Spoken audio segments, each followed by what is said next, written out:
পুরীর এক ছোট্ট গ্রামে মাধব দাস নামে বাস করতেন এক ভক্ত। মাধব দাস প্রতিদিনই ভোরবেলা উঠে জগন্নাথের জন্য ভোগ রাঁধতেন। তবে একদিন ভগবানের জন্য ভোগ রান্না করতে দেরি হয়ে যায়।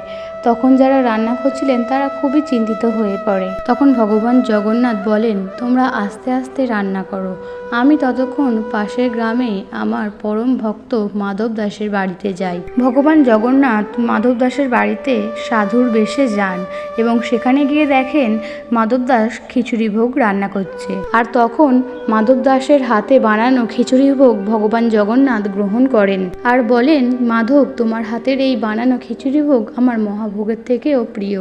তারপর ভগবান জগন্নাথ মন্দিরে প্রবেশ করেন। আর তখন পুরোহিতরা ভগবানকে ভোগ নিবেদন করতে এলে দেখেন ভগবানের মুখে আগে থেকেই ভোগ লেগে আছে। আর তখন তারা সবকিছু বুঝতে পেরে যায়। এখানেই বোঝা যায় ভগবানকে শুধুমাত্র দামি জিনিস দিলেই খুশি করা যায় না, তুমি ভক্তি ভরে যাই দেবে তাই ভগবান গ্রহণ করবে। যদি ভিডিওটা ভালো লাগে তাহলে অবশ্যই আমার চ্যানেলটিকে সাবস্ক্রাইব করবেন আর কমেন্ট বক্সে অবশ্যই জয় জগন্নাথ লিখবেন। ভগবান আপনার ভালো করুক।